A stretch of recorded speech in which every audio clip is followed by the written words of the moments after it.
ರಾಯಚೂರಲ್ಲಿ ಹಾನುಮತ ಸಂಸ್ಕೃತಿ ವೈಭವ ಅದ್ಧೂರಿಯಾಗಿ ನಡೀತಾ ಇದೆ. ಇಂದು 2ನೇ ದಿನದ ಕಾರ್ಯಕ್ರಮಕ್ಕೆ ಸಾವಿರಾರು ಜನ ಆಗಮಿಸಿದ್ರು. ಪತ್ರಿಕೋದ್ಯಮದಲ್ಲಿ ಮಾಡಿದ ಸಾಧನೆಗೆ ನ್ಯೂಸ್ ಫಸ್ಟ್ ಚಾನೆಲ್ನ ಸಿಇಒ ಎಸ್ ರವಿಕುಮಾರ್ ಅವರಿಗೆ ಕನಕರತ್ನ ಪ್ರಶಸ್ತಿ ನೀಡಿ ಗೌರವಿಸಲಾಗಿದೆ.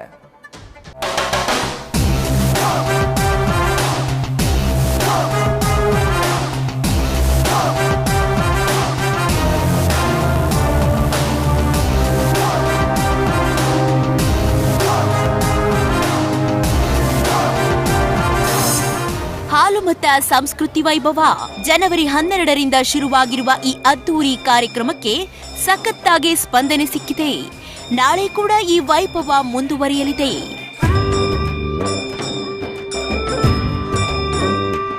ಕಾಗಿನೆಲೆ ಮಹಾಸಂಸ್ಥಾನ ಕನಕಗುರು ಪೀಠ ತಿಂತಣಿ ಬ್ರಿಡ್ಜ್ ಕಲಬುರಗಿ ವಿಭಾಗ ದೇವದುರ್ಗ ತಾಲೂಕು ರಾಯಚೂರು ಜಿಲ್ಲೆ ವತಿಯಿಂದ ಹಾಲುಮತ ಸಂಸ್ಕೃತಿ ವೈಭವ ಕಾರ್ಯಕ್ರಮ ನಡೆಯುತ್ತಿದೆ.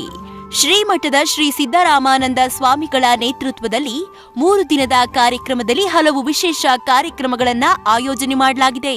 ಇಂದು ನ್ಯೂಸ್ ಫಸ್ಟ್ ಸಿಇಒ ರವಿಕುಮಾರ್ ಅವರ ಸೇವೆ ಗುರುತಿಸಿ ಶ್ರೀ ಸಿದ್ದರಾಮಾನಂದ ಸ್ವಾಮಿಗಳು ಕನಕರತ್ನ ಪ್ರಶಸ್ತಿ ನೀಡಿ ಗೌರವಿಸಿದ್ದಾರೆ. ಚಾನೆಲ್ಗಳಲ್ಲಿ ನಾವೆಲ್ಲ ಬಹಳ ಜನ ಇಷ್ಟಪಡುವಂತಹ ಟಿವಿ ಚಾನೆಲ್ಗಳು ಯಾವುದು ಅಂತಂದ್ರೆ ನ್ಯೂಸ್ ಫಸ್ಟ್. ಆ ನ್ಯೂಸ್ ಫಸ್ಟ್ ಚಾನೆಲಿನ ಮುಖ್ಯಸ್ಥರೇ ಈ ಒಂದು ಕಾರ್ಯಕ್ರಮಕ್ಕೆ ಬಂದಿದ್ದಾರೆ, ರವಿಕುಮಾರ್ ಅಂತ. ಅವರು ಈ ಟಿವಿಯಲ್ಲಿ ಕೆಲಸ ಮಾಡಿದ್ದಾರೆ, TV9 ಅಲ್ಲಿ ಕೆಲಸ ಮಾಡಿದ್ದಾರೆ. ಈ TV9 ಯಶಸ್ವಿ ಚಾನೆಲ್ಗಳನ್ನಾಗಿ ಮಾಡಿ ನ್ಯೂಸ್ ಫಸ್ಟ್ ಚಾನೆಲ್ಗಳಲ್ಲಿ ಕೆಲಸ ಮಾಡ್ತಾ ಇದ್ದಾರೆ. ಅದರ ಮುಖ್ಯಸ್ಥರಾಗಿ ಪ್ರಾರಂಭ ಮಾಡಿ ಪತ್ರಕರ್ತರು ಮೂಲತಃ.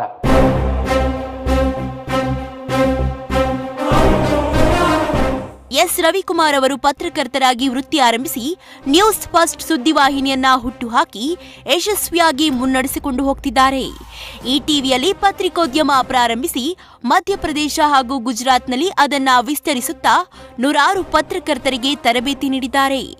ನಂತರ TV9 ಸಂಸ್ಥೆಯನ್ನ ದೊಡ್ಡ ಮಟ್ಟಿಗೆ ಬೆಳೆಸಿದ ಕೀರ್ತಿ ರವಿಕುಮಾರ್ ಅವರಿಗೆ ಸಲ್ಲುತ್ತದೆ. ಸದ್ಯ ನ್ಯೂಸ್ ಫಸ್ಟ್ ಚಾನೆಲ್ನಲ್ಲಿ ಮುಖ್ಯಸ್ಥರಾಗಿರುವ ರವಿಕುಮಾರ್ ವಸ್ತುನಿಷ್ಠ ನಿರ್ಭೀತಿಯ ವರದಿಗಳಿಗೆ ಹೆಸರುವಾಸಿಯಾಗಿದ್ದಾರೆ. ಹೀಗಾಗಿ ಸುದೀರ್ಘ 25 ವರ್ಷಗಳ ಪತ್ರಿಕೋದ್ಯಮ ಪಯಣದ ಫಲವಾಗಿ ಇಂದು ಕನಕಗುರು ಪೀಠದಿಂದ ಕನಕರತ್ನ ಪ್ರಶಸ್ತಿ ನೀಡಲಾಗಿದೆ. ಈ ಬಗ್ಗೆ ನ್ಯೂಸ್ ಫಸ್ಟ್ ಸಿಇಒ ರವಿಕುಮಾರ್ ಸಂತಸ ವ್ಯಕ್ತಪಡಿಸಿದ್ದಾರೆ. ನನಗನ್ನಿಸ್ತಿದೆ, ಕನಕ ಜಯಂತಿ ದಿನ ಮಕ್ಕಳಿಗೆ 1.5 ರಿಂದ 2 ಗಂಟೆಗಳ ಕಾಲ ಕನಕದಾಸ ಯಾರು, ಕನಕದಾಸ ಕೀರ್ತನೆಗಳೇನು, ಕನಕದಾಸರ ಕೊಡುಗೆ ಏನು, ಇವೆಲ್ಲ ನಮ್ಮ ಮಕ್ಕಳಿಗೆ ಹೇಳಿಕೊಟ್ರೆ ಮಕ್ಕಳು ಮುಂದೆ ಇವನ್ನೆಲ್ಲ ಅರ್ಥ ಮಾಡಿಕೊಂಡು ಒಳ್ಳೆ ಪ್ರಜೆಗಳಾಗಿ ಈ ಸಮಾಜದಲ್ಲಿ ಬದುಕೋದಕ್ಕೆ ಆಗ್ತದೆ ಅಂತ ಹೇಳ್ತಾ ಇದ್ದೀನಿ. ನನಗೆ ಪ್ರಶಸ್ತಿ ಕೊಟ್ಟಂತ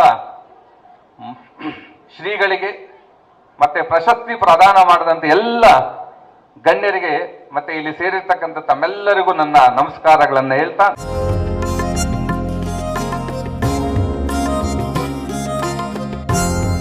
ನಾಳೆ ಕೂಡ ಹಾಲುಮತ ಸಂಸ್ಕೃತಿ ವೈಭವ ಕಾರ್ಯಕ್ರಮ ಅದ್ದೂರಿಯಾಗಿ ನಡೆಯಲಿದೆ. ನಾಳೆ ಸಂಜೆ ಕಾರ್ಯಕ್ರಮದ ಸಮಾರೋಪ ಸಮಾರಂಭ ನಡೆಯಲಿದ್ದು 3 ದಿನದ ಕಾರ್ಯಕ್ರಮಕ್ಕೆ ಸಾವಿರಾರು ಜನ ಭಾಗಿಯಾಗಿದ್ದು ವಿಶೇಷವಾಗಿತ್ತು.